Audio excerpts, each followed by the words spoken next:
Subscribe करें और देखें एक दिल दहला देने वाली हॉरर स्टोरी। बिना घबराए बेल आइकॉन प्रेस करना ना भूलें।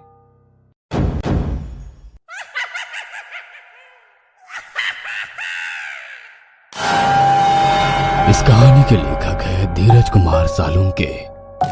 कोई नहीं बचेगा।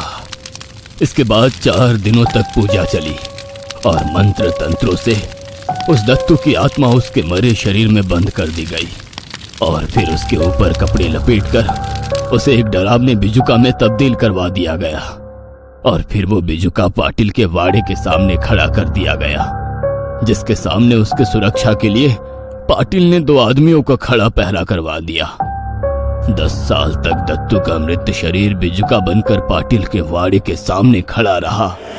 पाटिल की दहशत इतनी बढ़ गई कि कोई आंख उठाकर भी उसके वाड़े की तरफ देखता नहीं था। लेकिन एक दिन मोरेश्वर पाटिल की हत्या हो गई। मोरेश्वर पाटिल के भाई यानी विनायक पाटिल ने हत्या का आरोप दत्तू के भाई के ऊपर लगाया और उसे वाड़े के सामने सूली पर चढ़ा दिया गया और खुद विनायक पाटिल उस गांव का कर्ता धर्ता बन गया। लेकिन एक बरसात की रात चंपक पहाड़ के बगल वाला शिवांजलि पहाड़ भूकंप के कारण चंपक पहाड़ी पर गिर गया और इसके साथ पूरा अंबावाड़ी गांव पहाड़ के नीचे दब गया। इतना कहकर दास काका चुप रह गए। दत्तू की कहानी सुनकर डर के मारे हम सभी की आंखों में पानी आ गए। दिल की धड़कनें बढ़ गई। मेरा तो गला सूख गया था। वो सब तो ठीक है, लेकिन उसके बाद क्या हुआ? दत्तू उन मंत्रों से रिहा कैसे हुआ? बताता हूँ। ऐसा कहकर दास काका ने बताना शुरू कर दिया। करीब 200 साल तक दत्तू का शरीर जमीन के अंदर दफन था, लेकिन नागपुर के आर्कियोलॉजिस्ट को चंपक पहाड़ और अंबावाड़ी गांव के बारे में पता लगा और उन्होंने चंपक पहाड़ी पर खुदाई करनी शुरू कर दी। दत्तू की और मोरेश्वर पाटिल की कहानी आसपास के सभी गांव वालों को मालूम थी, क्योंकि वो कहानी पीढ़ी पर पीढ़ी सुनाई जा रही थी। इसीलिए कुछ गांव वालों ने खुदाई का विरोध किया, इसीलिए खुदाई बंद पड़ गई। लेकिन इसके बाद पुरातत्व विभाग के द्वारा एक मुहिम चलाई गई, जिसमें डॉक्टर वीरेंद्र जोशी ने लोगों को यह विश्वास दिलाया कि भूत और ये श्राप सब अंधविश्वास है और अंबावाड़ी के बारे में पूर्वजों ने पीढ़ी दर पीढ़ी कुछ बातें बढ़ा चढ़ा कर बताई है। उन्होंने ये बात इतनी सफाई से बताई कि लोगों ने इसका विरोध बंद कर दिया और बाद में चंपक पहाड़ी पर खुदाई शुरू हो गई। डॉक्टर वीरेंद्र जोशी की टीम को खुदाई के दरमियान दत्तू का बिजुका और 2 पहरेदारों के कंकाल मिले और इसके साथ महाराष्ट्र की पहली मम्मी की उन्होंने खोज की, जो कि उनके करियर की सबसे बड़ी उपलब्धि थी। यह उत्खनन उन्होंने इसी वजह से तो किया था, लेकिन वे नहीं जानते थे कि उन्होंने एक शैतान को जगाया है। वो जब बिजुका को साफ कर रहे थे तो उनसे बिजुका पर बना एक आखिरी मंत्रों का धागा टूट गया और दत्तू उन मंत्रों से मुक्त हो गया। 200 साल तक मंत्रों से बंधा हुआ दत्तू बहुत ज्यादा क्रोधित था। वो आर्कियोलॉजिस्ट को पाटिल के पहरेदार समझ बैठा और उसने वहां पर मौजूद सभी 21 आर्कियोलॉजिस्ट की हत्या कर दी और उनके खून और मांस से अपनी भूख और प्यास मिटाई। उसके बाद वो पाटिल खानदान की खोज में निकला है। वो पाटिल खानदान का वंश मिटाना चाहता है जो पुणे में बसा हुआ है, क्योंकि मोरेश्वर पाटिल का बेटा पुणे के गुरुकुल में पढ़ रहा था और उस विपदा में बच गया था।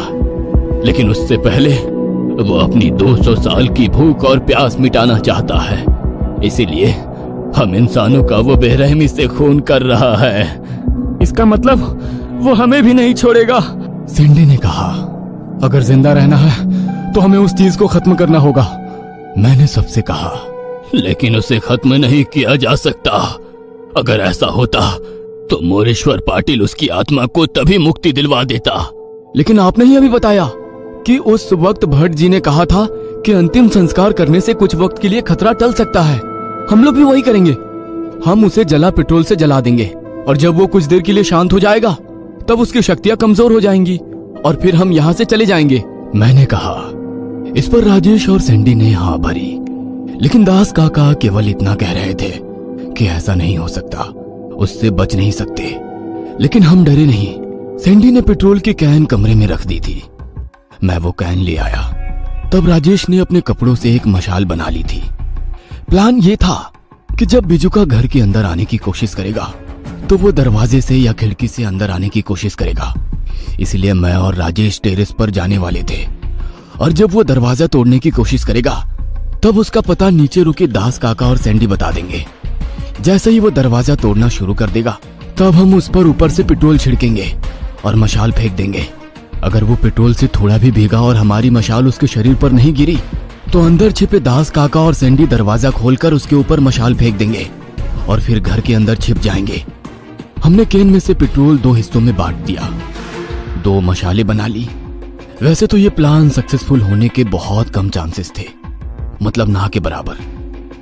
लेकिन हाथ पर हाथ धरे मौत की राह देखने से तो ये प्लान अच्छा ही था। फिर उसके बाद मैं और राजेश सैंडी और दास काका को नीचे छोड़कर टेरेस पर चले गए। हम दोनों टेरेस से बिजुका की हलचल पर नजर रखने वाले थे। हम लोग कॉल पर ब्लूटूथ के जरिए कनेक्ट थे। हम टेरेस पर गए। एक बाजू में जाकर हमने खेतों की ओर देखा तो हमें पूरे खेत में सन्नाटा छाया हुआ दिखाई दिया। मैंने राजेश को दूसरी ओर जाकर खेतों पर नजर रखने के लिए कहा और मैं खुद कटघरे पर हाथ रखकर खेतों पर नजर रखकर उसके पास से गुजरने लगा। लेकिन तभी मेरे हाथ कटघरे पर कुछ लगा। मैं डर गया और कटघरे की ओर देखा तो मेरी दिल की धड़कनें रुक गई, क्योंकि कटघरे पर एक छोटे बच्चे की लाश पड़ी थी जो कि आधी खाई गई थी। उस बच्चे के दोनों हाथ नहीं थे और वो लाश खून से लथपथ थी। राजेश!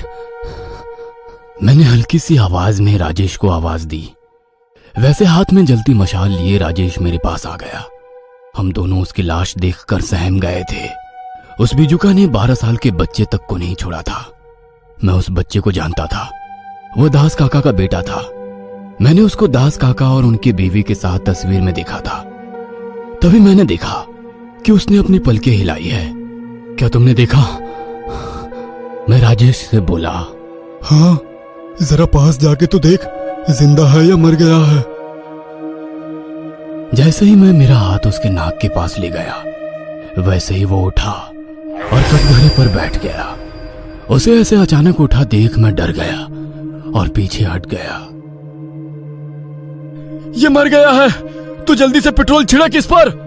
राजेश मुझ पर चिल्लाते हुए बोला। वैसे वो बच्चा हंसने लगा और बोला, मरे हुए को तुम लोग क्या मारोगे? मैंने बोला ना इसके ऊपर पेट्रोल छिड़क। राजेश ने एक बार फिर से मुझसे कहा। मुझसे डरो मत, डरना तो तुम्हें मेरे आई बाबा से चाहिए। वो लड़का बोला। ये सुनकर मैं और राजेश दोनों चौंक गए। तुम्हारे बाबा से? लेकिन क्यों?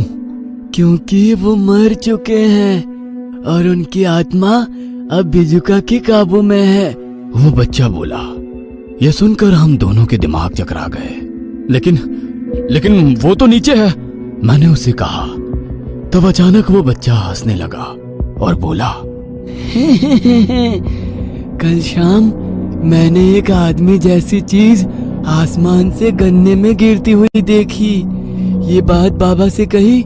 मैं उन्हें गन्ने के अंदर ले गया जहाँ पर मैंने वो चीज गिरती हुई देखी थी।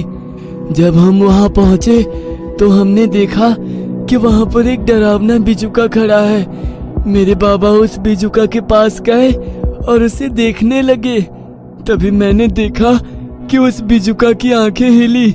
मैंने बाबा को कहा कि बाबा, बिजुका की आंखें हिल रही है। शायद बाबा इस बिजुका के बारे में कुछ जान गए थे। अचानक से मैंने उनके चेहरे पर डर देखा।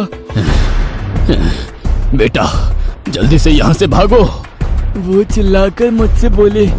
तभी उनके पीछे खड़ा बिजुका जगह से हिला और उसने मेरे बाबा की गर्दन पकड़ ली और फिर उसने उनका जबड़ा खोला और पिताजी को पूरा निगल गया। ये देख मैं बहुत डर गया। मेरे मुंह से आह तक नहीं निकल रही थी। मैं वहां से भागा। जब मैं फार्म हाउस के पास पहुंचा तो मैं माँ से टकराया। मैं आई को उस गन्ने की तरफ इशारा करते हुए बताने की कोशिश कर रहा था कि गन्ने के अंदर एक डरावना बिजुका है। जिसने बाबा को निगल लिया है, लेकिन मेरे मुंह से आवाज ही नहीं निकल रही थी। उन्हें लगा कि गन्ने में कुछ है, इसलिए वो गन्ने में भागती हुई गई और कुछ ही देर में मैंने आई की दर्दनाक चीख सुनी और गन्ने से उनकी लाश उड़ती हुई आई जो उस पेड़ पर गिर गई। लाश टहनी पर फंस गई, लेकिन उनका कटा सिर जमीन पर गिर गया। मेरी आंखों में आंसू आ रहे थे, लेकिन मुंह से कोई भी आवाज नहीं निकल रही थी। तभी वो बिजुका गन्ने से बाहर आ गया। मैं भागते हुए टेरेस पर छुपने के लिए आया, लेकिन वो पहले से ही छत पर मेरी राह देख रहा था। उसने मुझे पकड़ा और मेरे दोनों हाथ जड़ से उखाड़ दिए और फिर मैं मर गया।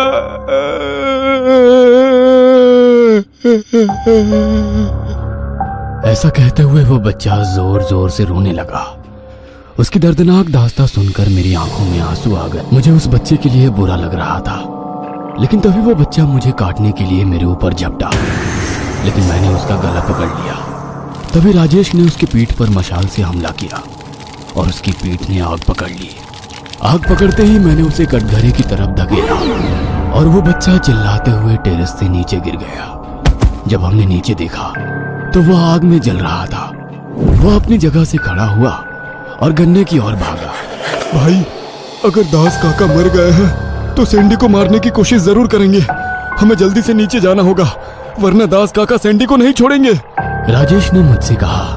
हमने कॉल पर सैंडी से कनेक्ट होने की कोशिश की, लेकिन हम उसे कनेक्ट नहीं हो पा रहे थे। हम जान गए कि कुछ तो गड़बड़ है, इसलिए हम दोनों नीचे भागते हुए गए और जब हम कमरे के पास पहुंचे जिसमें हम दास काका और सैंडी को छोड़कर गए थे, और आगे का नजारा देख हमारे रोंगटे खड़े हो गए। सैंडी लकड़ी की कुर्सी पर बैठा हुआ था और वो बिजुका उसके सामने खड़ा था। उसने एक ही पल में सैंडी का सर अपने जबड़े में पकड़ ली और उसे कोई संतरे की तरह चबाने लगा। हम दोनों की चीख निकल गई। तभी राजेश जोर से चिल्लाया।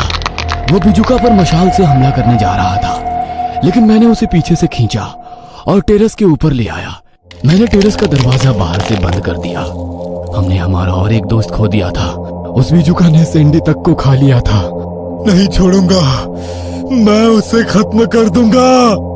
राजेश रोते हुए गुस्से में बोला। उसकी आंखों में आंसू आ रहे थे, लेकिन हम उसे नहीं मार सकते, क्योंकि जब वो टेरेस पर सामने आएगा तो उसके ऊपर पेट्रोल छिड़कने से पहले ही वो मुझे मार डालेगा। मैं घबराते हुए राजेश से बोला। यह सुनकर राजेश कुछ सोच में पड़ गया और बोला, भाई, तू ये मशाल और पेट्रोल की कैन मुझे दे। लेकिन क्यों? क्योंकि मैं उसके ऊपर पेट्रोल छिड़कूंगा और तू उसे मशाल से जलाएगा। उसने मुझे कहा, लेकिन मैं उसे कैन देने के लिए तैयार नहीं था। राजेश को पेट्रोल देना मतलब उसे अपनी आंखों के सामने मरते हुए देखना था। मैंने कैन पीछे कर ली। भाई, मेरा इस दुनिया में मेरा भाई महेश ही था और तुम सबके सिवाय मेरा कोई नहीं है। अगर मैं मर भी गया तो मेरे पीछे रोने वाला कोई नहीं है, लेकिन तुम्हारे पीछे तुम्हारा परिवार है। मुझे वो कैन दे, मैं मेरे महेश, सैंडी और अन्ना की मौत का बदला लूंगा। राजेश ने मुझसे कहा। उसकी बातें सुनकर मेरे आंखों में आंसू आ गए, लेकिन मैं इतना खुदगर्ज नहीं था। भाई, भगवान ने तुम्हारे साथ बहुत नाइंसाफी की है। उसने पहले तुमसे तुम्हारा परिवार छीना और अब भाई और दोस्त, लेकिन आज मैं तुम्हारे साथ कोई नाइंसाफी नहीं होने दूंगा। भले ही मैं मर जाऊं, लेकिन मैं तुम्हें बचाऊंगा, मैंने उससे कहा। तभी टेरेस के दरवाजे पर बिजुका अंदर से हमला करने लगा और उसे तोड़ने की कोशिश करने लगा। दरवाजा कुछ ही देर में टूटकर गिरने वाला था। मैंने राजेश को समझाने की कोशिश की कि मैं बिजुका के ऊपर पेट्रोल छिड़कूंगा और तू दूर से मशाल फेंकना, लेकिन उसने मेरी एक नहीं सुनी और उसने मेरे हाथ से पेट्रोल कैन छीन ली और मशाल जमीन पर फेंकी। मशाल बुझ ना जाए इसलिए मैंने उसे जल्दी से उठा ली, लेकिन तभी मैंने देखा कि राजेश अपने ऊपर पेट्रोल छिड़क रहा था। ये क्या कर रहा है तू राजेश? पागल मत बन। मैं उसे कह रहा था। मेरे हाथ में मशाल थी, इसलिए मैं उसके पास नहीं जा सकता था। मैं मशाल नीचे फेंकने ही वाला था कि तभी दरवाजा टूटकर नीचे गिर गया। वह खूनी बिजुका हमारे सामने था। वह हमारी तरफ देखकर मुस्कुरा रहा था कि तभी राजेश मेरी तरफ भागा। उसने हाथ मशाल की आग पर पकड़ा, और उसके शरीर ने आग पकड़ ली और दर्द के मारे चीखने लगा। वह बिजुका की तरफ भागा और उसने दोनों हाथों से बिजुका को पकड़ लिया। राजेश के साथ साथ उस बिजुका ने भी आग पकड़ ली और वो भी उस आग में जलने लगा। बिजुका और राजेश दोनों दर्द के मारे चीखने लगे। बिजुका उसे अपने से दूर धकेल रहा था, लेकिन राजेश की पकड़ मजबूत थी। दोनों आग में जल रहे थे और मैं वहीं एक ही जगह खड़े रहकर अपने दोस्त को जलते हुए देख रहा था। मेरी आंखें आंसुओं से भर गई थी। मुझे बचाने के लिए राजेश ने खुद को जलाया था। वो मेरे सामने दर्द के मारे चीख रहा था, लेकिन मैं कुछ नहीं कर पा रहा था। कुछ ही देर में आग में जलते हुए दोनों एक दूसरे से लड़ते लड़ते टेरेस के कटघरे से टकरा गए और टेरेस से नीचे गिर गए। जमीन पर पड़े वो दोनों आग से झुलस रहे थे। वो जलता हुआ बच्चा गन्ने के खेत में भागता हुआ गया था, इसलिए वो गन्ने के खेत ने भी आग पकड़ ली थी। फार्म हाउस के चारों ओर बस जलती हुई आग थी।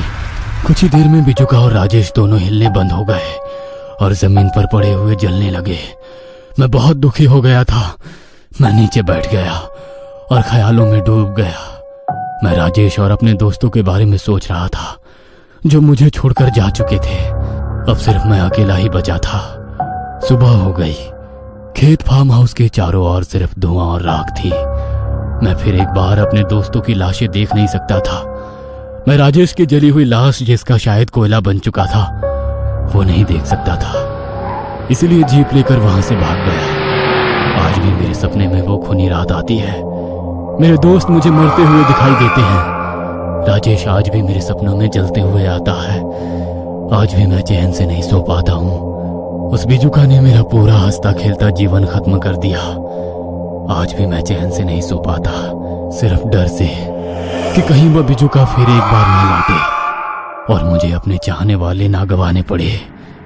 पर मुझे ऐसा लगता है कि वह कभी ना कभी जरूर लौटेगा। वह फिर से लौटेगा, वह फिर से लौटेगा और फिर शुरू होगा मौत का महातांडव।